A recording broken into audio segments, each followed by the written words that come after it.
Ações da nossa fé para o nosso dia a dia. Eu quero lembrar aquilo que eu falei ontem, porque é possível, no PV sempre acontece isso, a gente ter gente chegando no meio da semana e pegando palestras no meio do caminho, e como ela vai ser uma série conectada, não significa que você não consiga entender o que eu vou falar hoje, mas acho que faz sentido a gente pelo menos relembrar brevemente aquilo que eu disse ontem. Então eu quero fazer essa recapitulação bem sucinta. Nós vamos orar, vamos ler um texto da palavra, vou comentar esse texto e vamos pensar a partir daquilo que esse texto nos ensina e o resto da Escritura nos ensina sobre cosmovisão. E o assunto de hoje eu vou explicar daqui a pouco, tá? Então é o seguinte, eu me propus a falar sobre cosmovisão, é um assunto amplo, eu disse que é um assunto que está em voga, porque essa palavra tem sido usada, esse conceito tem sido usado em várias áreas do saber, não é só em teologia, não é só em estudos da palavra de Deus, mas também em teologia. A gente já tem hoje em português muitos livros que falam sobre esse assunto, sobre uma cosmovisão bíblica. E ontem, então, eu comecei falando sobre cosmovisão de forma bem resumida, e eu falei de três aspectos. Falei de como a cosmovisão é uma lente pela qual a gente enxerga o mundo. Falei que cosmovisão também é o fundamento sobre o qual a gente pisa e dá sustentação à nossa vida. E também falei sobre como cosmovisão é uma rede de crenças e valores interligados, que só funciona de forma coesa. Quando as coisas não estão coesas, dá curto-circuito. E aí eu falei que a gente precisa ajustar nossas crenças. Ou a gente diz, vamos reformular as crenças, ou a gente rejeita aquilo que foi apresentado, que parece conflitar. Então, eu dei essa introdução para então entrar na necessidade de cosmovisão, e a palestra de ontem, conforme a reação de alguns de vocês, só foi destrutiva. Né, assim, parece que o pastor só bateu, só arrebentou, não era esse o propósito, embora eu tinha que mostrar a vocês sobre como é muito abrangente a ideia de que nossa vida tem padrões diferentes ou referenciais diferentes de interpretação do mundo. Então, eu foquei ontem na dicotomia, que é muito predominante no nosso tempo, para mostrar a você que nós tínhamos que ter uma vida que enxergasse as coisas de maneira mais holística, mais amarrada pelas Escrituras. Mas nem sempre é assim. Às vezes, em outras áreas da nossa vida, que não vida espiritual ou vida eclesiástica, a gente reflete tendências que são mais comuns no meio pagão, vamos dizer assim, né? Fora do cristianismo, e nós tínhamos que questionar isso. Então, o meu propósito ontem foi mostrar que a dicotomia, a maneira em que a gente divide vida sagrada e vida secular, é mais comum do que a gente tende a admitir. Talvez você já tinha ouvido do conceito antes, talvez você já estivesse até familiarizado com essa ideia de dividir sagrado e secular, e talvez alguém já tenha te ensinado que a gente não deveria fazer dessa forma, a gente deveria olhar a vida toda debaixo da orientação do Senhor. Mas ontem, com alguns poucos exemplos, minha tentativa era mostrar que boa parte do povo de Deus, muitas vezes, ainda pensa de forma dicotômica. Né? E nós precisamos, então, ter uma visão mais holística, mais integrada. Então, esse foi o meu propósito ontem. Agora, é claro, eu mais destruí do que construí. Então, o meu propósito, a partir de hoje, até o final da nossa semana, é a gente começar a moldar a nossa cosmovisão à luz de pilares fundamentais que a Bíblia Sagrada nos ensina. Então, é isso que eu vou começar a fazer hoje. Devagarzinho, a gente vai edificando esse prédio, essa maneira de enxergar a nossa vida, tá bom? Então eu quero começar com o texto sagrado, nós vamos orar, mas eu quero que você já abra a sua Bíblia em Atos capítulo 17. Atos capítulo 17.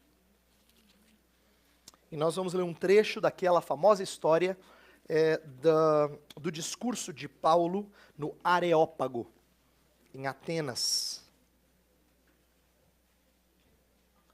Mas antes de ler, nós vamos orar mais uma vez, pedir a graça do Senhor Deus. Ore comigo.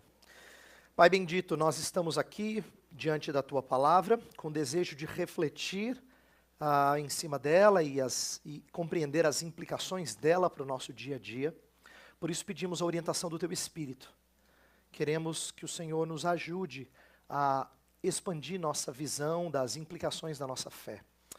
Queremos que o Senhor nos ensine a trazer a fé para dentro da nossa vida cotidiana, não só em termos de atividades eclesiásticas, não só em termos de devoção pessoal, mas inclusive de vida pública, que a gente aprenda a trazer a fé para a nossa vida pública. É isso que nós pedimos que o Senhor nos ajude a fazer. E nós pedimos isso no nome santo de Jesus. Amém. Eu quero ler a partir do versículo 22. Eu não vou explicar os detalhes todos do texto, é um texto riquíssimo, eu amo esse texto, porque ele me ensina tanta coisa. Mas eu quero compartilhar principalmente uma lição que eu aprendi alguns anos atrás com esse texto, tá? Então a gente vai ler a partir do versículo 22 até o 31. E aí a gente vai focar uma lição importante. Como eu falei, o texto é rico, tem muitas coisas que a gente poderia aprender, mas eu não vou ficar só nesse texto, eu vou, a partir dessa verdade do texto, falar do nosso assunto de hoje. Então Paulo, levantando-se no meio do Areópago, disse: Senhores atenienses, em tudo vos vejo acentuadamente religiosos, porque passando e observando os objetos de vosso culto, encontrei também um altar no qual está inscrito: ao Deus desconhecido. Pois esse que adorais sem conhecer é precisamente aquele que eu vos anuncio. O Deus que fez o mundo e tudo que nele existe, sendo ele Senhor do céu e da terra, não habita em santuários feitos por mãos humanas, nem é servido por mãos humanas como se de alguma coisa precisasse, pois ele mesmo é quem a todos dá vida, respiração e tudo mais. De um só fez toda a raça humana para habitar sobre toda a face da terra, havendo fixado os tempos previamente estabelecidos e os limites da sua habitação, para buscarem a Deus, se porventura tateando o possam achar, bem que não está longe de cada um de nós, pois nele vivemos e nos movemos e existimos, como alguns dos vossos poetas têm dito, porque dele também somos geração. Sendo, pois, geração de Deus, não devemos pensar que a divindade é semelhante ao ouro, à prata ou à pedra, trabalhados pela arte e imaginação do homem. Ora, não levou Deus em conta os tempos da ignorância. Agora, porém, notifica aos homens que todos, em toda parte, se arrependam, porquanto estabeleceu um dia em que há de julgar o mundo com justiça, por meio de um varão que destinou e acreditou diante de todos, ressuscitando-o dentre os mortos. Eu quero pegar esse trecho porque eu acho que ele tem uma lição preciosa. Mas antes da lição preciosa, deixa eu só colocar o cenário para você entender o que Paulo está fazendo aqui. Paulo era esse pregador que vai para lugares diferentes, cidades diferentes. Na maioria das vezes ele chega numa cidade e o primeiro lugar que ele começa a pregar é na sinagoga. A sinagoga eram aqueles lugares onde os judeus, depois que foram espalhados, dispersos da sua terra, criaram para a educação do seu povo, ainda que não fosse o templo, o lugar onde era lícito prestar sacrifício. Na sinagoga você não tinha sacrifício, só no templo podia prestar sacrifício. Mas na sinagoga tinha instrução, tinha leitura da Torá, da lei de Deus, explicação disso. Então as pessoas que lá estavam, nem sempre eram judeus, às vezes até eram gentios que haviam se transferido, convertido à religiosidade judaica, e esse era um bom lugar em que Paulo começava a pregar. Ele chegava num lugar, procurava uma sinagoga, e aquele era o ponto de partida do seu ministério naquele local. Bem, Paulo começou a pregar ali, mas em Atenas ele não pregou só ali, ele pregou também na praça. E como os de Atenas gostavam de novidades, falavam assim: cara, aí está falando umas coisas que a gente não conhece. Vamos chamar esse cara para falar no nosso auditório principal, lá no PV Caldas. E aí ele foi falar no Areópago, esse lugar, esse morro onde tinha um lugar de discurso, e os homens inteligentes que gostavam das novidades iam lá ouvi-lo. E Paulo então resolve falar a esse povo, e agora eu quero destacar então o que eu acho tão perspicaz do apóstolo Paulo, instruído pelo Espírito aqui. É que ele sabe, e esse é um ótimo exemplo, ele sabe como falar a quem não tem base bíblica. Se você olhar para outros sermões de Paulo ou de Pedro em Atos, você vai ver que não poucas vezes, quando eles estão falando com judeus, eles citam o Antigo Testamento. Eles dizem alguma coisa do tipo, como disse o profeta, e aí citava alguma coisa. Mas aqui ele está falando para gente que não conhecia a Bíblia. Em nenhum momento você vê assim, como disse Isaías, o profeta. Primeiro que eles não sabiam quem era Isaías. E nenhum conceito de profecia na cultura ateniense era tão clara como era, por exemplo, na cultura judaica. Então, Paulo, muito apropriadamente, vai citar outras fontes de verdade para que conectasse com eles. Uma delas é que no versículo 28 ele fala assim, como têm dito os vossos poetas. E aí ele cita escritores pagãos que disseram uma coisa verdadeira, que ele conecta com a verdade de Deus para dizer, tá vendo? Até os vossos escritores pegaram isso. Essa é uma maneira de Paulo fazer conexão com eles. Mas outra coisa que Paulo faz, porque ele está discursando para gentios, é explicar a história bíblica partindo do pressuposto que eles sabem pouco ou nada. Então Paulo explica coisas que talvez num sermão para um judeu seria menos necessário. Por exemplo, versículo 24. Eu vou falar desse Deus que vocês não conhecem. Vou explicar para eles. Vou explicar para vocês. Esse Deus fez o mundo e tudo que nele existe, sendo ele Senhor do céu, da terra. Não habita em santuários feitos por mãos humanas. Isso era algo que o judeu já devia saber. Na verdade, Salomão já tinha dito isso quando dedicou o templo. Ele falou, Senhor, nós sabemos que o Senhor não mora em casas feitas por mãos humanas. O Senhor extrapola isso aqui. O judeu sabia disso. Ele sabia da grandeza desse Deus. Os gregos não. Então Paulo tem que introduzir isso. Ele começa introduzindo o Deus Criador. Fala que esse Deus fez tudo. Versículo 25 fala que ele não é servido por mãos humanas, porque na verdade ele não precisa de nada. Diferente da adoração típica de outras culturas, inclusive as culturas gregas, em que os deuses parece que queriam presentes dos homens. Aí ele falou assim, não, esse Deus que vocês não conhecem, que eu conheço, esse Deus não precisa. Ele não precisa de nada de vocês. Não pense que Deus está esperando alguma coisa de vocês, que você pode fazer algo para agradar a Deus que ele não tenha. Não, não tem nada que você pode fazer. Na verdade, ele que dá tudo a vocês. Respiração e tudo mais, ele diz aqui. Ele continua no versículo 26 falando que ele fez toda a raça humana, fixou os tempos, os limites, quer dizer, Deus fez homem, tempo, espaço, criou todas as coisas. E essas pessoas deviam buscar a Deus, e ele não está muito longe. Nele nós vivemos, nos movemos e existimos. Até o versículo 28, Paulo descreve a chamada criação, né? Aquilo que a gente entende como a doutrina da criação, o Deus criador que fez todas as coisas. Depois disso, Paulo introduz uma coisa muito interessante aqui. Olha só, versículo 29. Sendo, pois, geração de Deus, não devemos pensar que a divindade é semelhante ao ouro, à prata ou à pedra, trabalhados pela arte e imaginação do homem. Por que ele está falando isso? Porque ele passeou pela cidade de Atenas e ele viu várias imagens. Agora Paulo está mexendo com a idolatria deles. Ele está mexendo com a idolatria deles. Aqui, Paulo introduz a essência do pecado do homem. O pecado do homem é a adoração de outros deuses, que não o único Deus verdadeiro. Tá? Ele está mexendo na essência do pecado do homem. Então, isso aqui é o que em teologia a gente chama de queda. Ele apresentou aqui o problema do homem. O problema do homem é que ele adora a criatura em lugar do Criador. Ele adora as coisas criadas ao invés daquele que fez todas as coisas. Ele acha que Deus pode ser esculpido antes do que o esculpidor de todas as coisas. Então ele apresenta aqui o pecado deles. Versículo 30, ele não vai dizer que eles estão pecaminosamente perdidos sem esperança. Pelo contrário, verso 30. Ora, não levou Deus em conta os tempos da ignorância. Agora, porém, notifica aos homens que todos em toda parte se arrependam. Aqui ele está chamando eles à fé, ao arrependimento e à fé. Ele está apresentando a redenção.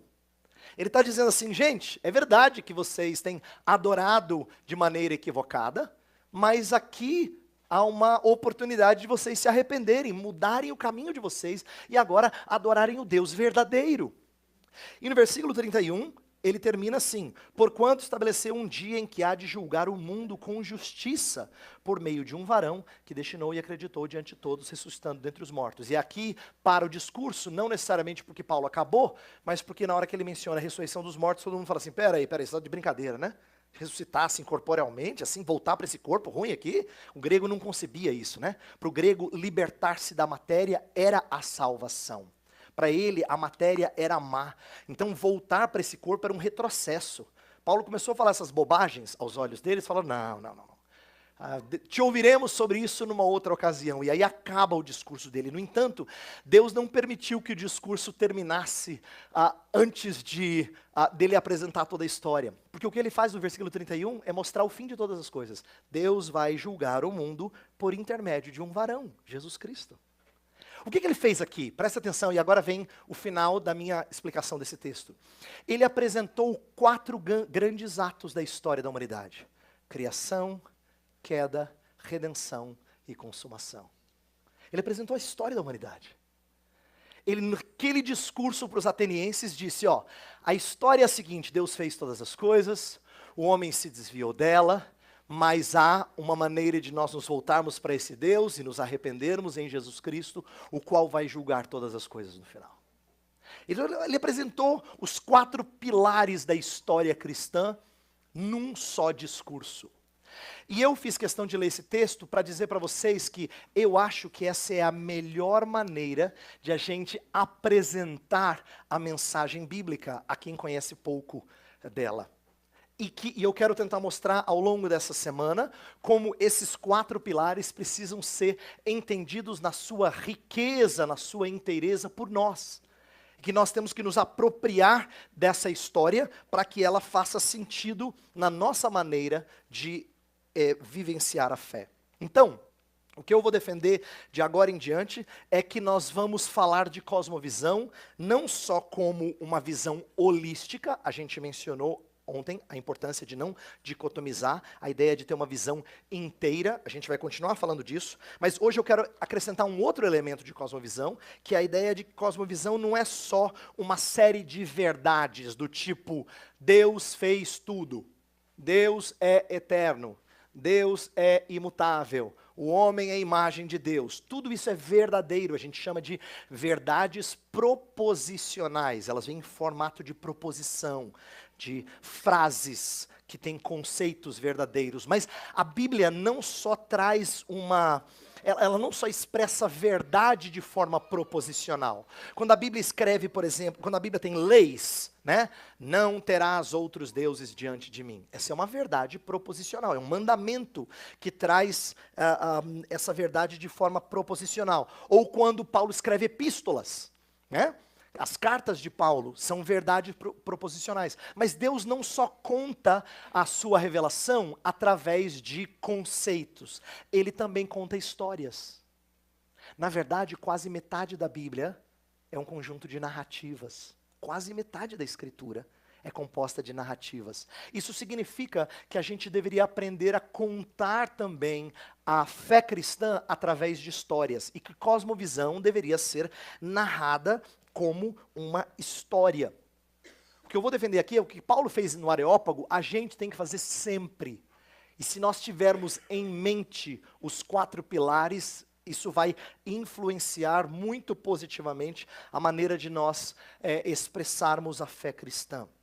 E eu quero aqui propor que nós vamos estudar a cosmovisão expressa por uma história, não só como uma história que está presente lá fora de nós, mas como uma história que é internalizada. Deixa eu explicar isso aqui um pouquinho mais.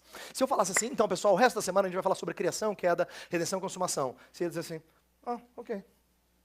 Tipo assim, eu já sabia que Deus fez todas as coisas, depois o homem caiu, depois teve redenção em Jesus e no fim ele vai voltar. Mas o que eu vou propor é que essa não só é a história da Bíblia, que nós temos que conhecer, porque ela é a história da humanidade, essa história precisa ser internalizada. O que isso significa é que algumas categorias dela precisam estar presentes dentro de mim, para que na maneira como eu raciocino, como eu amo, eu expresso as minhas emoções, os meus desejos e sonhos, eu evidencio bem a noção de que Deus fez todas as coisas, de que esse é um mundo quebrado e caído, de que Jesus Cristo veio remir e um dia Ele vai consertar todas as coisas. Que isso faz parte da minha maneira de pensar, de sonhar, de planejar a minha vida, de dirigir a minha família. É isso que eu quero propor aqui, que a gente entenda o lado subjetivo, apropriado dessa história. Quero dar alguns exemplos bem simples e a gente vai destrinchar ao longo da semana. Criação, para muitos evangélicos, é um assunto para falar contra evolucionismo darwinista. Se o pastor falasse assim, então hoje eu vou falar sobre criação. Eu vou falar sobre criação hoje. Ah, já sei, pastor. O senhor vai falar contra o evolucionismo. Eu não vou falar praticamente nada contra o evolucionismo. Não é que isso não possa ser feito. O que eu quero mostrar hoje é que tem mais sobre a doutrina da criação do que só falar sobre embates criacionismo versus evolucionismo. A criação é o ponto de partida, ela me fornece o senso de propósito original para a vida. Então, se eu aprender a olhar para a criação como propósito de Deus, propósito original de Deus, isso vai me fazer entender uma série de coisas acerca da minha vida. Assim como queda, não é só para falar dos meus pecados pessoais. Queda é para falar, inclusive, de como as minhas expectativas precisam ser moldadas pelo fato de que esse mundo é um mundo caído, um mundo quebrado. Então, a noção de queda modera os meus sonhos terrenos. É isso que eu quero dizer. Ela modera os meus sonhos terrenos. Quando eu falo de redenção, não estou falando só da minha culpa moral, embora essa seja uma ênfase bíblica, mas ela não só cuida da minha culpa moral, ela renova a minha esperança quanto àquilo que Deus vai fazer neste mundo. Inclusive, levando-me a pensar que o que eu devo esperar é o que Deus vai fazer, mais do que o que eu posso fazer. Redenção tem a ver com realizações divinas antes do que realizações humanas. A gente vai falar disso mais adiante. E assim como consumação também, claro, é aquilo que nós esperamos, é o que molda a expectativa do crente. Então, o que eu quero explicar aqui é que criação, queda, redenção e consumação deveriam ser categorias que fazem parte da minha vida e que moldam as minhas expectativas. Por exemplo, o que eu sou está calcado na doutrina da criação. Eu não posso falar que eu sou baseado em sentimentos. O que eu sou é fundamentado naquilo que eu sinto. Esse é um debate muito comum hoje em dia, quando as pessoas querem falar de identidade focada em sentimentos, em como ela se enxerga. Enquanto que a Bíblia nos ensina que aquilo que eu sou é determinado pela forma como Deus criou o ser humano. Então, a doutrina da criação, ela tem implicações quanto à minha identidade. A maneira como eu uso os potenciais que Deus me deu, revelam a minha pecaminosidade. O ser humano frequentemente pega aquilo de bom que Deus fez e ele usa contrariamente aos propósitos de Deus. Isso é a queda. E a redenção em Cristo me coloca em novo rumo, mas a sua obra renovadora em mim ainda aguarda consumação. Então, esse primeiro ponto que eu estou estabelecendo é que nós vamos falar hoje de criação e prosseguir falando dessa história, mas é uma história que tem que ser apropriada. Portanto, criação, queda, redenção e consumação não são só a história do mundo, são a minha história dentro da história do mundo. Eu preciso me entender enquanto criado, passando por queda, sendo alcançado por Jesus Cristo e ainda aguardando consumação e renovação de todas as coisas. Então, essa tem que ser a minha história dentro da grande história. Quando a gente vive consciente dessa história, eu acho que a nossa cosmovisão acaba se coadunando, combinando com a revelação bíblica. Então, se você ficou ontem vendido dizendo assim, pastor destruiu e parece que nos deixou perdidos. Então, minha tentativa de trazer rumo de volta é dizer, nós temos que olhar para a história da humanidade, a história de todas as coisas, criação, queda, redenção e consumação, e começar a trazer essa realidade criada para dentro da nossa história. Ok? Então é disso que a gente vai começar a falar hoje.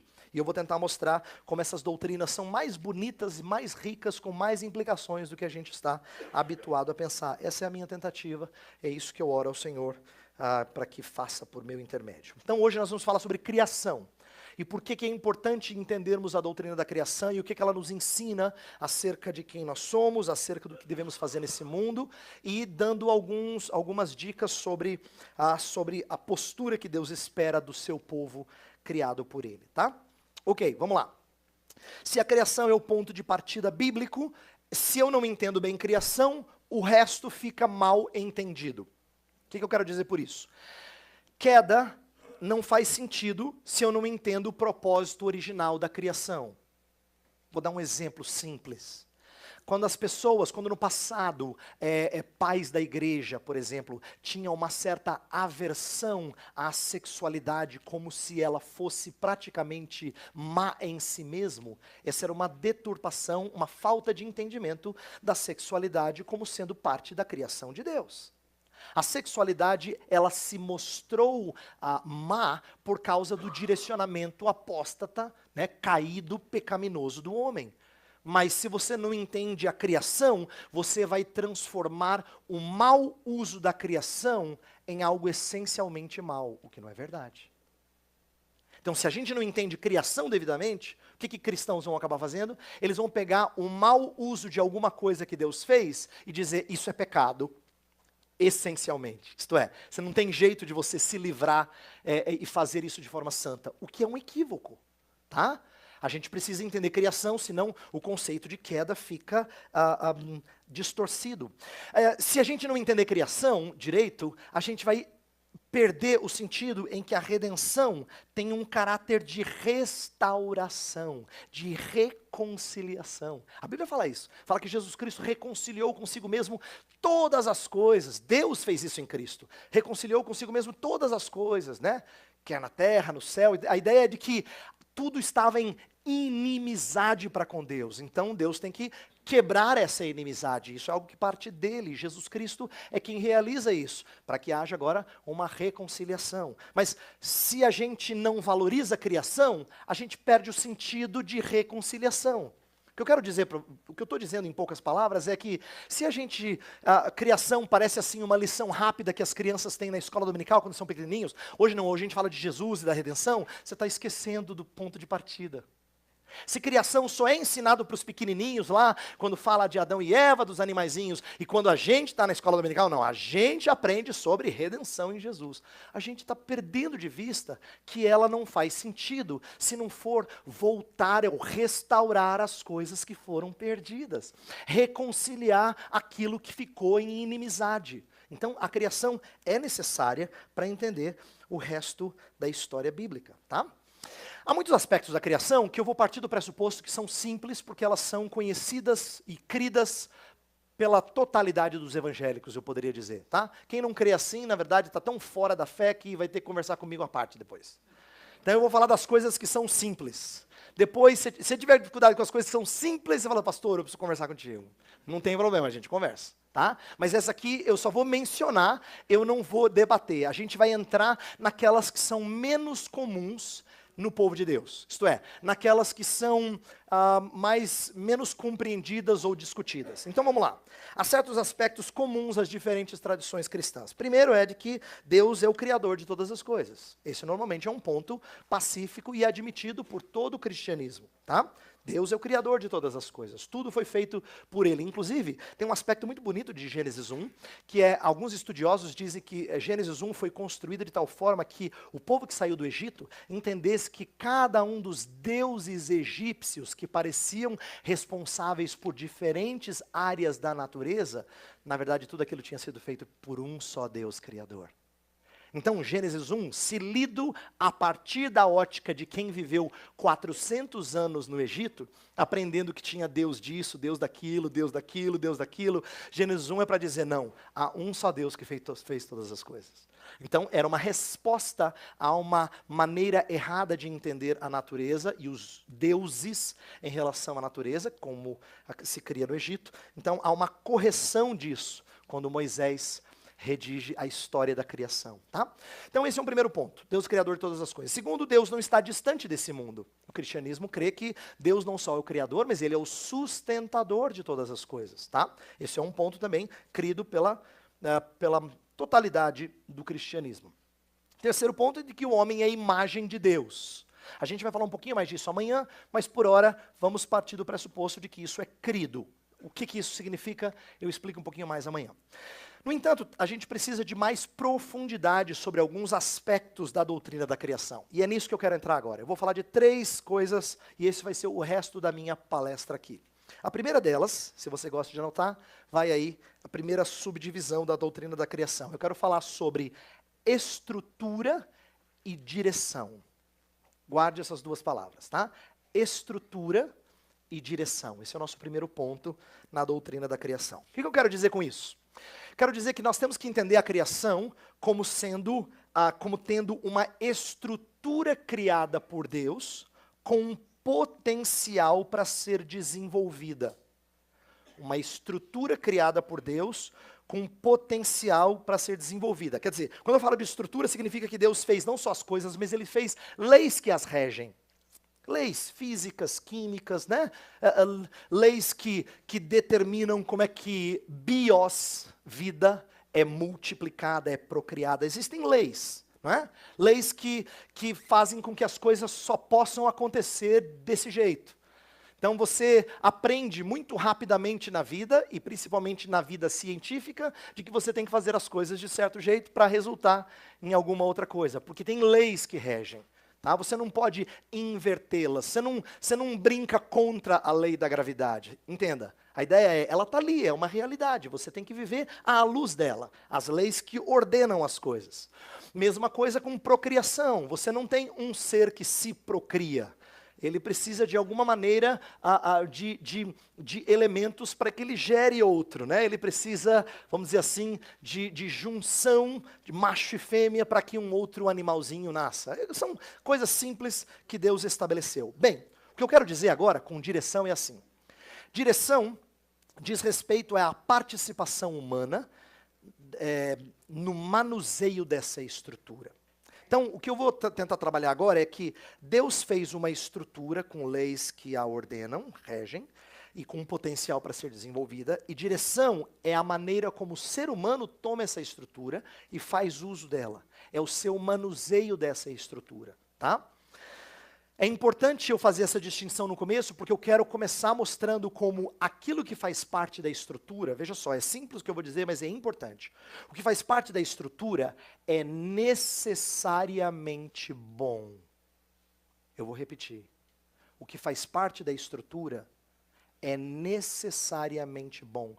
Quando eu falo necessariamente bom, é o seguinte, não é neutro, não é tanto faz como tanto fez, é bom. É positivamente bom.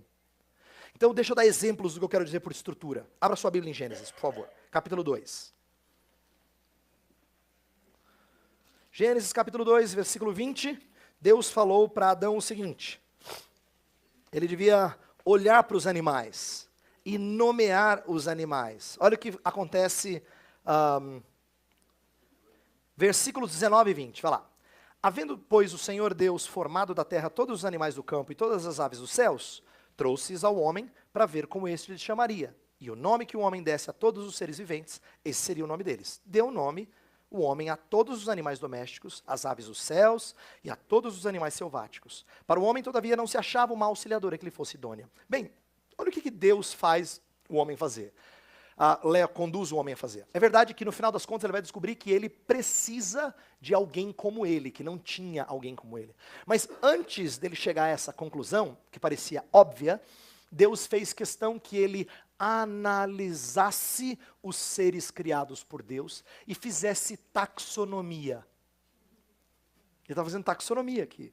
Ele está dizendo o que é espécie tal, espécie tal, espécie tal. E ele está fazendo isso mediante análise empírica. Ele está observando.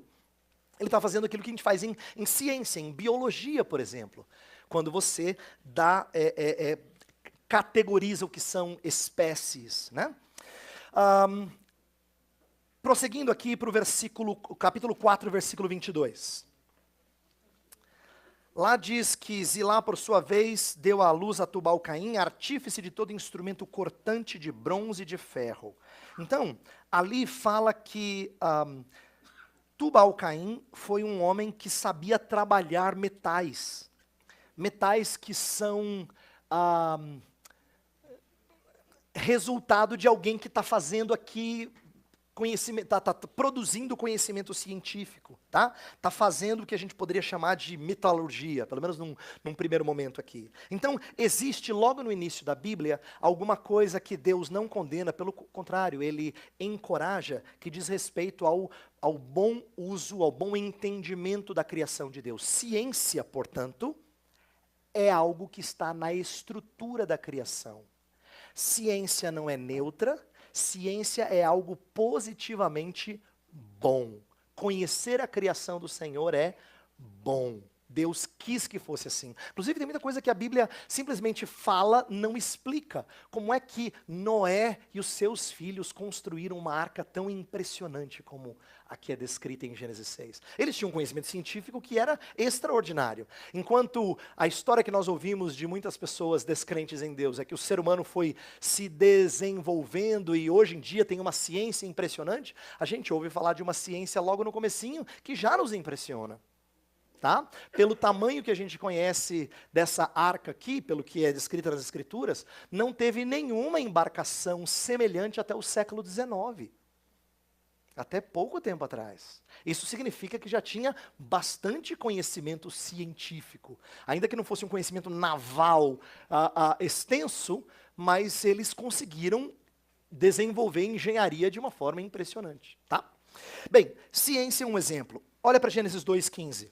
Volta um pouquinho aí, Gênesis 2,15.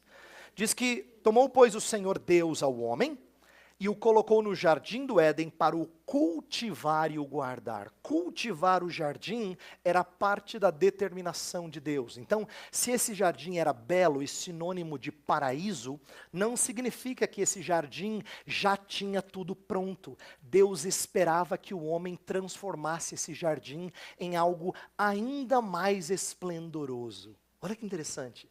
Era a expectativa do Senhor que ele cultivasse, que ele desenvolvesse esse jardim. Então a gente poderia dizer que tudo aquilo que o homem faz em termos de agricultura é seguir a ordenança do Senhor. A agricultura não é algo só necessário, a agricultura é bom. Deus quis que fosse assim, tá?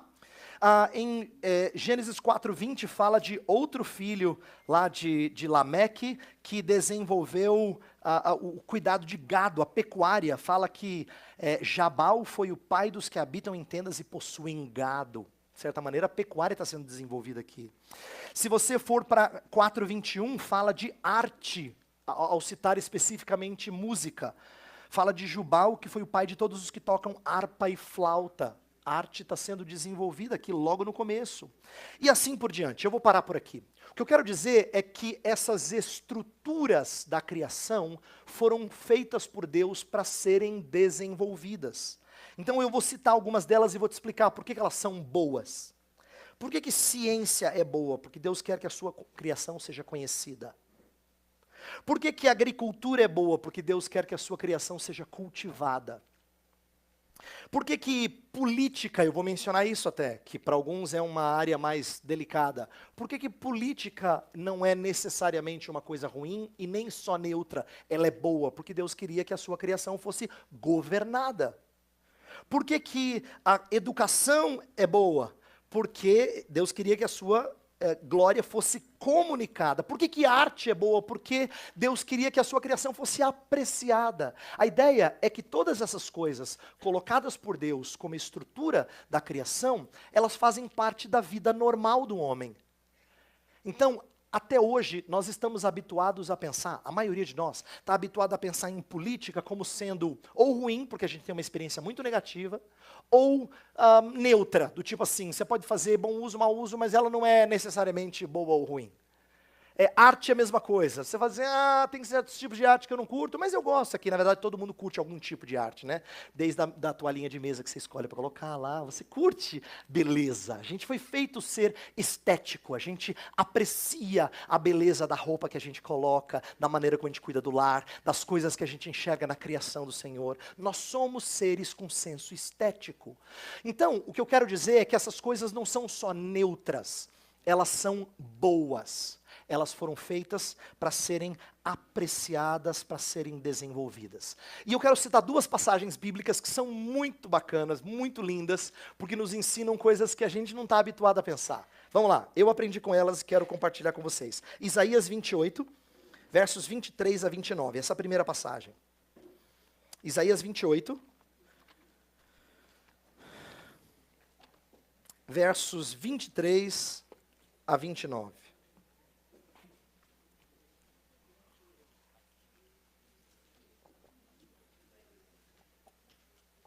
Olha só que interessante essa passagem. Eu vou fazer a leitura para vocês acompanharem no microfone, assim a gente fica mais fácil, todo mundo ouvir. Diz assim: inclinai os ouvidos e ouvi a minha voz, atendei bem e ouvi o meu discurso. Porventura, lavra todo dia o lavrador para semear? Agora vai começar uma série de perguntas retóricas. Perguntas retóricas, como você deve saber, são perguntas cuja resposta é óbvia. Se você, como eu, um caipira da cidade, que conhece pouco de agricultura, talvez essas perguntas não sejam tão óbvias assim. Mas se um molequinho criado na fazenda ouvisse essas perguntas, ele responderia com muita naturalidade. Presta atenção. Porventura, lavra todo dia o lavrador para semear? O molequinho diria assim: claro que não, tio. Por acaso ele fica lá todo dia, tendo que trabalhar a terra? Não é assim que funciona. Ele sabe disso, ele é um moleque da fazenda, ele entende. Ou todo dia sulca a sua terra e a esterroa, ele tem que ficar lá cavando, fazendo buraquinho? Não, tio, claro que não. Porventura, quando já tem nivelado a superfície, não lhe espalha o endro, não semeia o cominho, não lança nela o trigo em leiras, ou cevada no devido lugar, ou a espelta na margem? Claro que sim. São perguntas óbvias que Isaías está fazendo. Agora vem a lição bonita. Pois o seu Deus assim o instrui devidamente e o ensina. O que o texto está falando não foi que Deus apareceu ao fazendeiro e ensinou para ele como cuidar da terra. Não é isso que o texto está falando. O texto está falando é que todas as vezes que o fazendeiro descobre como é que se cuida da terra, Deus está ensinando ele. Entendeu? Todas as vezes que ele descobre uma lei que rege o mundo da agricultura, Deus está ensinando ele. Deus está instruindo ele. Olha como continua o texto. Porque o endro não se trilha com instrumento de trilhar, nem sobre o cominho se passa roda de carro, mas com vara se sacode o endro e o cominho com pau. Acaso é esmiuçado o cereal? Não. O lavrador nem sempre o está debulhando, nem sempre está fazendo passar por cima dele a roda do seu carro e os seus cavalos. Também isso procede do Senhor dos Exércitos. Ele é maravilhoso em conselho e grande em sabedoria. O que esse texto está dizendo, ele está louvando a Deus pelas coisas que ele descobriu na agricultura. Ele está percebendo que quando... E assim, o que eu vou dizer parece óbvio, mas a gente tem que entender a beleza do texto. O fazendeiro não demora muito tempo para saber que se ele joga a semente no ar, não nasce. Entendeu? Ele não faz assim, ó. Vamos ver se nasce um pé. Ele sabe que não. Ele descobriu por experiência que você tem que cuidar da terra sim, você tem que regar a terra sim, ela precisa de tanta água, ela precisa de sol, ela precisa disso, precisa daquilo. A terra tem que ter os devidos nutrientes, ele entende isso, ele sabe que tem terra que é melhor para tal coisa, tem terra que é melhor para tal plantio, ele sabe, ele aprendeu isso. Agora como é que ele aprendeu? Alguém lhe ensinou. Quem? Deus. Isaías dá uma perspectiva diferente. O que um fazendeiro normalmente diria? Ah, meu pai, meu avô me ensinou essas coisas. Eu sei dessas coisas desde pequenininho. É verdade. Só que quando alguém ensina, na verdade, esse é um instrumento secundário do ensino de Deus. Deus é que faz o ser humano descobrir coisas do cuidado da terra. O outro texto, Êxodo 31. Êxodo 31, versos 3 a 5. Lá fala de Bezalel. Está falando da construção do tabernáculo e falou de Bezalel. E diz o seguinte acerca de Bezalel. Que Deus fala assim: e o enchi do Espírito de Deus, de habilidade, de inteligência e de conhecimento em todo artifício, para elaborar desenhos e trabalhar em ouro, em prata e em bronze, para lapidação de pedras de engaste, para entalho de madeira, para toda sorte de lavores. Olha só, o texto fala que ele foi enchido do Espírito Santo. Aí se diz, vai pregar. Não, vai fazer artesanato. Ele foi enchido do Espírito de Deus para aprender a cuidar de certas peças do tabernáculo que deveriam expressar beleza. Ele aprende a ser artesão por obra do próprio Deus. O que eu quero mostrar com esses dois textos? É que Deus está envolvido em outras coisas que não as coisas que a gente faz dentro da igreja. E tem algumas implicações que eu julgo preciosas acerca disso. A primeira delas, e essa aqui, quando eu aprendi, eu falei, gente, isso aqui é para honrar e glorificar o nosso Deus mesmo. A primeira implicação que eu aprendi é que todo conhecimento que nós adquirimos, presta atenção, todo conhecimento que nós adquirimos, não só o religioso, é revelação de Deus. Todas as vezes que você aprende alguma coisa, quer seja como funciona uma determinada droga, ou como se cuida da terra, ou como se talha a madeira, ou qualquer outra coisa, Deus está se mostrando a você. Ele está falando como a criação dele funciona. Ele está revelando isso a você. Isso é importante nós afirmarmos, por quê? Porque o homem sem Deus não reconhece isso. Ele acha que ele descobre. Inclusive, ele é tão soberbo da ciência que ele acha que é descoberta dele. Ele não consegue se submeter ao Criador que está mostrando para ele cada coisa. E a grande verdade é que o Criador sabe, às vezes, que o ser humano não entende isso. Ele sabe manter o ser humano humilde quando percebe que os caminhos da ciência ainda são tão limitados para explicar certas coisas. Deus vai fechando as portinholas do conhecimento. Diz, calma, vai demorar um bocado para vocês descobrirem isso aqui. Ele vai fechando essas portas. Ele vai mostrando devagarzinho para que o homem fique fascinado a cada descoberta. Você sabia que tal coisa serve para isso? 50 anos atrás a gente não sabia. Essas descobertas são o Senhor se mostrando. Deus vai dando da sua revelação. Então, cada componente da estrutura criacional funciona como um sinal que visa apontar para algo além do sinal. Isto é, para o revelador de todo conhecimento. Eu trabalho com um colega que me ensinou esse princípio e eu sou grato a ele. O professor Felipe Fontes fala assim, ele falava assim, ele chamou a minha atenção para isso. Ele disse assim, olha, cada coisa na criação que o ser humano aprende, ele funciona como um sinal de trânsito. Sinal de trânsito não foi feito para ser apreciado enquanto sinal. Ele foi feito para apontar para algo além do sinal. Se diz assim, curva perigosa a 200 metros, você não para e fala assim, gente, que coisa linda esse traçado vermelho ao redor aqui, ó, que destaca o branco e o preto das letras, assim. Bem feito isso, né? Ela não foi feita para ser admirada. A placa não foi feita para isso. Ela foi feita para comunicar uma mensagem que aponte para além dela. A criação de Deus é a mesma coisa. Ela é um sinal de trânsito que devia apontar para além dela, para que as pessoas vissem a beleza do Criador e o exaltassem nisso. Então, explorar a criação sem chegar ao Criador é perder o propósito do sinal. E é isso uma coisa que faz toda a diferença em qualquer área do saber que um cristão esteja trabalhando, diferente de quem não tem uma cosmovisão cristã. Quando você entende que todas as coisas são revelação, todo conhecimento é revelação do Senhor, então você sabe que conhecer essas coisas tem que conduzir até o revelador, o Senhor, Criador de todas as coisas. Uma outra implicação que eu acho importante, que é própria do cristão, é que toda atividade na vida tem uma relação de amor ou desprezo para com Deus. Se tudo foi feito por Deus para que a sua glória seja vista, para que ele seja conhecido e a sua glória seja vista, então tudo que eu faço na criação tem uma relação de amor ou de desprezo para com Deus, inevitavelmente.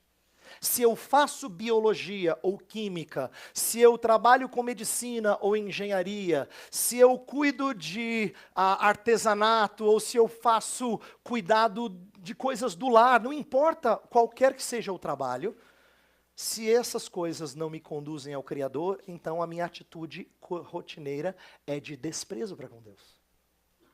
Se essas coisas não me conduzem à beleza do Criador, então eu as faço em desprezo para com Deus, antes do que em amor por Ele. É por isso que na época da Reforma, os reformadores falavam de trabalho como sendo vocação. Porque eles entenderam que se eu olhar para o trabalho como sendo secular, eu perdi de vista que eu estou aqui para servir, e isso tem que ter relação com Deus. Se tem relação com Deus, significa que não importa o que eu vou fazer, se eu sou chamado por Deus para servir o próximo, então eu sou vocacionado. A gente é que deturpou esse conceito. Vocação hoje em dia significa eu escolher a profissão dos meus sonhos. Para muita gente hoje, vocação tem a ver com escolher a profissão dos meus sonhos. Se eu estou num trabalho que eu não gosto, eu falo assim, eu não sei, eu queria descobrir a minha vocação. Significa que você está insatisfeito. Você perdeu de vista que a vocação não é para sua realização primeiramente. Pode conduzir a sua realização, mas é para serviço do próximo. Se é para serviço do próximo, então eu tenho que fazer todas as coisas, até aquele trabalho que eu acho chato, em relação de amor para com Deus, antes do que em desprezo por Ele. Então, se a criação ela é feita pelo Senhor para conduzir ao Senhor, tudo que eu faço dentro da criação tinha que ser em relação de amor para com Ele. Pensa em algo que a gente falou ontem. Ontem a gente falou sobre pessoas que acham que o trabalho religioso é um trabalho mais sagrado, né, que Deus se agrada mais. Eu até dei o exemplo daquele que tira as férias e vai servir nas férias para sentir que ele serviu a Deus com a sua profissão, enquanto que o resto do ano parece que ele não serviu a Deus.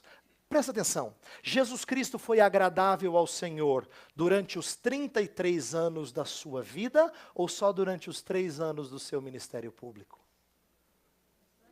Você sabe disso. Mas por que a gente curte mais os 3 anos do ministério do que os 30 anteriores de santidade, em que ele era marceneiro? Entendeu o que eu quero dizer? Ele agradava o Senhor, ele já era justo, bom, quando ele era marceneiro. Quando ele não saía com os discípulos para tudo quanto é canto, ensinando acerca do reino de Deus. Então, eu quero que você compreenda que se todas as coisas na criação foram feitas para agradar o Senhor, nós temos que ser direcionados a praticar isso de forma honrosa ao Senhor. Bem, deixa eu correr porque o meu tempo está voando. Agora, é claro que é possível fazer isso de maneira errônea. A nossa direção pode ser feita, o tomar as potencialidades da estrutura e usar para a glória de Deus é o que a gente deve fazer. Mas a gente vai ver amanhã como muitas vezes a direção não é santa. E é por causa do pecado. Mas isso a gente vai trabalhar amanhã. Deixa eu entrar num outro ponto aqui. Bem, se Deus quer então que a gente exerça ou desenvolva as potencialidades da criação, então a gente tem que entender que isso não é só algo, não é só uma sugestão, isso é um mandamento. A Bíblia dá como ordem, já na criação, que o ser humano deveria exercer domínio sobre a terra, sujeitar toda a terra, exercer controle sobre as coisas da criação. Eu costumo dizer que o ser humano foi colocado na criação como um gerente da loja. A loja não é dele, mas ele tem responsabilidade de prestar contas ao dono. Ele recebe as chaves, ele abre e fecha, ele toma conta das coisas, mas ele não pode usurpar porque não é dele. Ele é um mero mordomo. O conceito de mordomia está presente nas Escrituras. O mordomo do tempo bíblico, que para nós hoje virou o cara de gravatinha borboleta que atende a porta, tem nada a ver, é mais como um administrador. Essa é a ideia. O mordomo bíblico era aquele que toma as coisas do seu senhor e diz assim, fica tranquilo, vai cuidar da sua família, deixa que eu cuide das suas coisas. Eu presto contas ao Senhor. Né? E, então, o mordomo era aquele que administrava as coisas de alguém que tinha mais posses. E ele era se ele era um administrador fiel, ele sempre prestaria contas devidamente. O que é importante nós entendermos é que, e esse é o segundo ponto que eu quero trabalhar aqui, eu falei de um primeiro, esse é o segundo. Nós acreditamos que existe uma ordem de Deus, não só para nos relacionarmos com Ele, amar a Deus sobre todas as coisas, não só de nos relacionarmos com o próximo, amar o próximo como a nós mesmos, mas também de nos relacionarmos com o restante da criação. Esse terceiro a gente chama de mandato cultural. Se o primeiro é o meu relacionamento com Deus, a gente chama de mandato espiritual. O outro é o mandato social, é o meu contato com o próximo. Existe um mandato cultural. Deus ordena que eu use bem dos recursos que Ele deixou para o cuidado do ser humano. Então, entenda, vida cristã não tem a ver só com amar a Deus e amar o próximo. Essas são as coisas prioritárias, estão na devida ordem. O primeiro grande mandamento é amar a Deus. O segundo grande mandamento é amar o próximo. Mas como é que a gente faz isso? Através do cuidado da natureza, para o benefício do próximo e para a glória do Senhor. Então, o mandato cultural não é neutro, ele é ordem de Deus. Ele é mandamento de Deus. Você tem que fazer uso das coisas que Deus fez em conformidade com orientações divinas para que você ame o próximo e honre e ame o Senhor. Então, o que eu estou falando aqui é que nós temos um relacionamento triplo nesse mundo e nós não podemos desprezá-lo. Desprezar esse terceiro pé, senão a banquetinha não fica em pé, tá? Não é só amar a Deus e ao próximo numa bolha. A gente ama a Deus e o próximo nesse mundo, com as coisas desse mundo, que Deus nos deu para bom uso, para boa mordomia das coisas desse mundo. Então, isso significa que nós temos que aprender a desenvolver e a preservar. Eu gosto dessas palavras porque elas falam de um equilíbrio, de não cair em um dos extremos, né? O que seriam os dois extremos? Alguns exploram a natureza por razões econômicas e abusam dos recursos naturais sem preservação. Por outro lado, outros, mais ecologicamente treinados, querem preservar o meio ambiente sem permitir o desenvolvimento exploratório dos recursos naturais. Errado. Cristão não tem uma visão da natureza, por exemplo, que usa as coisas indiscriminadamente, mas também não a deifica de tal forma como se ela tivesse que se manter pristina. Não é verdade. Deus fez isso para bom uso do ser humano. Então, cristão não tem que ter receio de usar animais para o serviço do homem. Não tem receio de cuidar da terra e explorá-la para o bom serviço do homem. Quando as pessoas, num discurso ecológico, ensinam os seus meninos no Fundamental 1 que tem que deixar a natureza intacta, tem mais do que só aula de ciência ali. Tem religiosidade panteísta. Assim para a criação. Ó. É isso que tem. Quando o seu menino está lá no Fundamental 1, aprendendo como é que ele lida com a natureza e que ele tem que deixar ela quietinha, que a natureza se vira sozinha, quem estraga é o homem, ele está invertendo a linguagem bíblica de que é o homem que deveria sujeitar a natureza. Tem mais do que só ciência ali, é isso que eu estou dizendo. Tem religiosidade panteísta ali na aula de ciências do seu menino. Tá? Então a gente precisa entender como é que nós somos colocados para bom cuidado dessas coisas. Agora, se Deus nos colocou para bom cuidado da natureza, eu tenho que explicar uma coisa que nem todo evangélico está habituado a pensar. Se a criação é obra de Deus, então cultura é desenvolvimento humano. E se cultura é o desenvolvimento, é o cultivo, cultura vem de cultivo, né?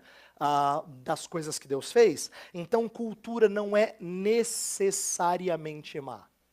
Estou dizendo isso porque a gente vai falar mais de cultura no decorrer da semana, mas antes do que a gente olhar para a cultura só como eminentemente má, nós falamos disso ontem, nós vamos entendê-la como desenvolvimento do ser humano. Muitas vezes, pagão.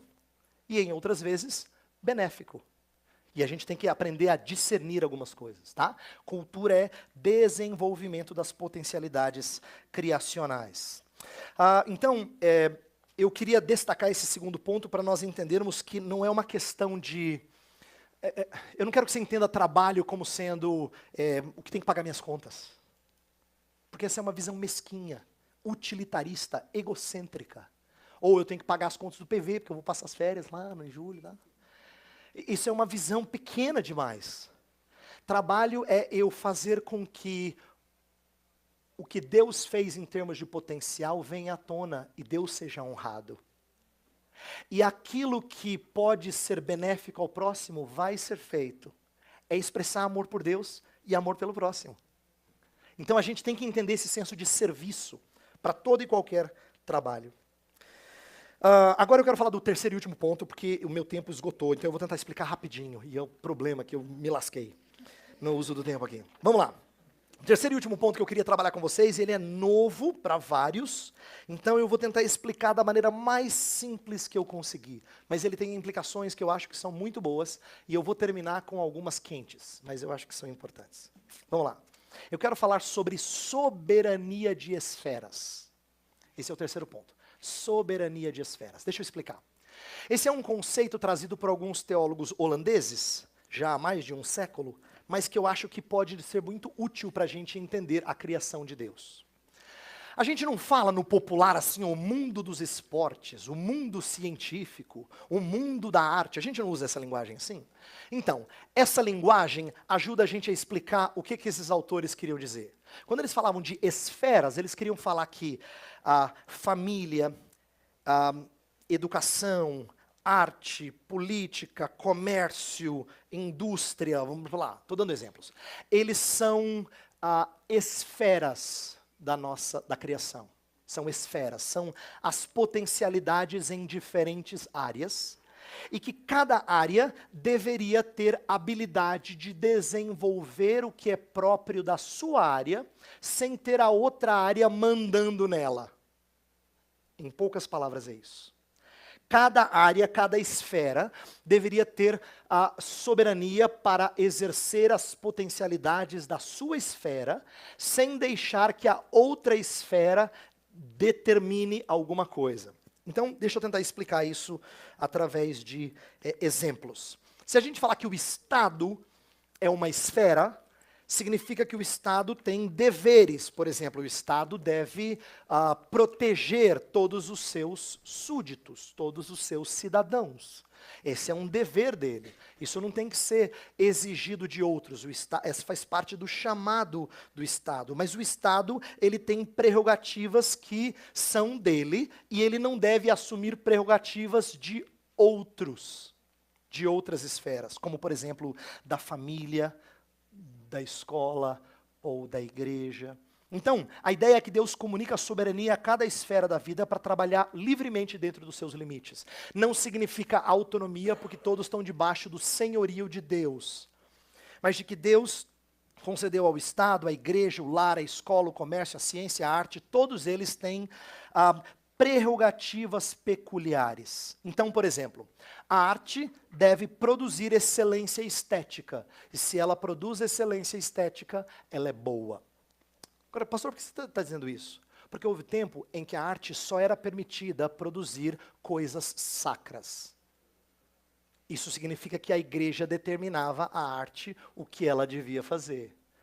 Na verdade, na Idade Média, se alguém era um artista, podia ser um escultor ou um músico, ele só sobrevivia se ele trabalhasse para alguma paróquia, por exemplo, ou para algum monarca. Era o único jeito dele receber dinheiro. Praticamente ninguém sobrevivia fazendo coisas que eram seculares. Por quê? Porque a igreja dizia o que a arte tinha que fazer. Esse é um exemplo de quebra dessa soberania de esferas. Mas não há nada de errado em arte fazer arte, e não necessariamente ensino religioso. Deus também é honrado quando alguma coisa é feita que não faça referência direta a um ensino religioso. É isso que eu quero que a gente entenda. A ciência deve avançar o conhecimento, a economia deve articular boa mordomia, a política deve promover a justiça, tudo isso para o bem comum. Então, eu quero, indo direto ao ponto, eu quero explicar por que esse ensino é importante. Eu vou terminar com alguns exemplos. Isso molda as nossas expectativas. Se a gente entende que Deus colocou toda essa estrutura na criação, e que essa estrutura está lá para ser desenvolvida, então eu tenho que entender os limites de cada área e não esperar dela mais do que ela pode dar. Deixa eu dar exemplos. Quem não tem compreensão da soberania de esferas tem expectativas irreais sobre o Estado, sobre a igreja ou sobre a escola. Você já viu gente dizendo, e talvez você seja assim, talvez eu esteja mexendo numa ferida aqui, gente que fala assim, gente, é uma tristeza, como tudo está falido. Nosso Estado está falido. A igreja parece que perdeu a sua relevância. A escola já não faz mais o que devia fazer com as crianças. Parece que tudo está falido. Embora parte disso talvez seja verdade, é bem possível que as expectativas dessa pessoa que está falando sejam expectativas irreais. E eu digo por que são irreais.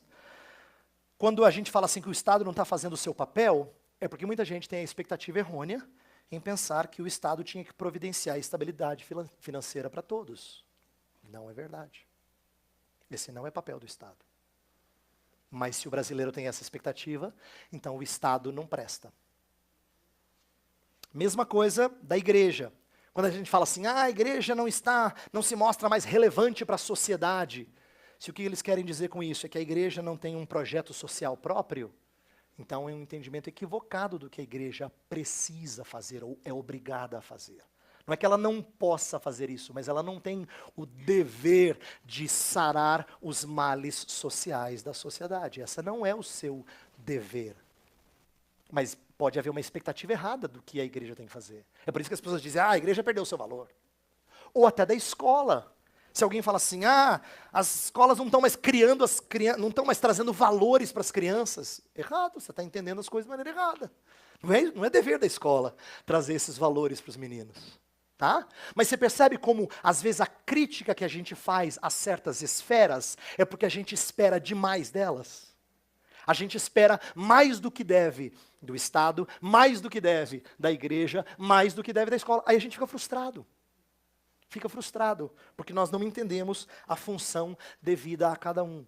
A história tem exemplos interessantes de interferência de esfera ruim. Por exemplo, quando a igreja excomungou Galileu. Essa é uma história muito citada pelos cientistas, para dizer assim, a igreja tinha que ficar de boca calada, nunca falar de ciência. Por quê? Por causa daquilo que aconteceu com Galileu, quando ele trouxe à tona algumas das suas teorias, isso mexeu na maneira de entender conhecimento e acabou redundando em excomunhão a Galileu. Foi séculos mais tarde que a igreja desexcomungou Galileu. Agora, você entende? Se você riu, você imagina quanto os ateus cientistas não dão risada e não usam isso de chacota para com a história da igreja romana, mas, de certa forma, a história da igreja cristã como um todo. Por quê? Por causa de uma interferência de esferas, tá? Agora, isso acontece também no nosso contexto hoje. Eu quero fechar com esses exemplos e eu termino a minha palavra dessa manhã. Olha só como às vezes a gente tem uma linguagem errada quando a gente se relaciona com a escola.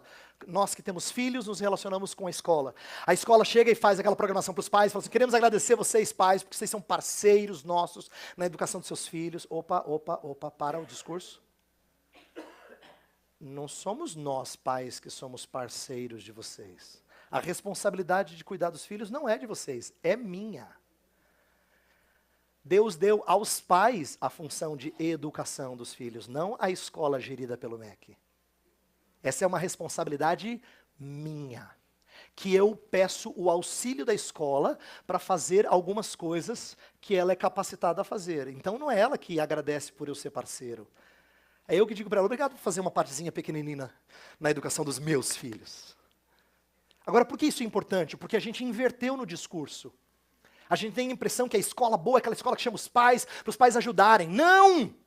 Se você terceirizou, você já errou. Você deu para a esfera errada para fazer o que era a sua tarefa. Cuidar dos filhos, educá-los e mostrar o conhecimento e as glórias do Deus Criador é seu dever. Havia tempo que não tinha escola institucionalizada. E mesmo assim, crianças aprendiam o que lhes era possível aprender, mas crianças aprendiam. Porque o dever é nosso. Escola só ocupa uma partezinha pequena, mas a gente nunca deveria ceder à escola aquilo que é nosso. Mesma coisa acontece quando o nosso governo acaba interferindo em questões familiares. Há um tempo atrás, isso chamou a minha atenção, foi no mesmo ano, eu não lembro se isso foi 2012, eu acho que foi, 2011, 2012. O governo federal trabalhou com duas leis que eram contraditórias, que mostra de fato uma agenda, antes do que uma mentalidade sobre a divisão de esferas, como eu estou explicando. Por exemplo, foi o ano em que a lei do divórcio foi aprovada com relativa facilidade. O divórcio que antes era difícil, que demorava muito tempo, a gente é do tempo em que a gente falava assim, fulana é desquitada, nossa, está demorando sair o divórcio. Hoje em dia não, hoje em dia passa rapidinho, você consegue fazer isso com relativa brevidade, não é? Bem, naquela época, o discurso popular que saiu nas mídias é que o Estado não deve interferir na vida amorosa de um homem e de uma mulher. Todo mundo disse, tá certo. Pouco tempo depois, no mesmo ano, surgiu a polêmica da tal da Lei da Palmada, que era o projeto de lei que queria colocar adiante a ideia do Estado regrar como é que deveria se disciplinar um filho e uma filha. E qual era a alegação popular agora? Era de que o Estado deveria sim intervir na educação dos filhos, protegendo os filhos dos maus tratos dos pais. Veja, a lei brasileira já tinha leis que protegia contra a violência dentro do lar antes disso. Mas agora era mais do que só proteger contra a violência. Era ensinar como educar. E agora sim o Estado pode intervir. Então, pode ou não pode intervir? Você percebe a incoerência, a inconsistência? Isso só mostra para a gente como eles não têm entendimento das esferas debaixo do governo de Deus. Eu queria, portanto, que você, todas as vezes que você conversasse com alguém sobre o que a escola faz, o que o Estado faz, o que a sua igreja faz, você entendesse a doutrina da criação e as implicações de viver para a glória do Senhor com essa doutrina em mente. Meu propósito é que as nossas conversas não sejam só conversas sobre vida devocional importante, essencial, mas vida devocional tem que conectar com o resto do nosso dia a dia. Quando a gente conversa sobre política, quando a gente conversa sobre a educação dos nossos filhos, quando a gente conversa sobre os projetos da igreja, nosso entendimento do que Deus fez e de como a sua criação deve ser explorada, tem que encharcar e permear nossa vida devocional. Tá? Então, quando a gente fala de vida cristã, e eu quero que a gente continue a falar da importância de disciplinas espirituais, a gente não desconecte de vida pública, porque a fé tem tudo a ver com a maneira como a gente deve viver nesse mundo. Vamos orar. Senhor Deus, nós te agradecemos por esse tempo, pedimos que o Senhor nos dê mais entendimento daquilo que foi trabalhado nesta manhã. Eu consegui apenas apresentar de forma introdutória, Senhor. Peço que tu ajudes os meus irmãos a irem mais a fundo e a ponderarem mais sobre esses assuntos aqui apresentados. Essa é a nossa oração, esse é o nosso pedido, em nome de Jesus. Amém. Melhor perguntas, né? Por causa do horário.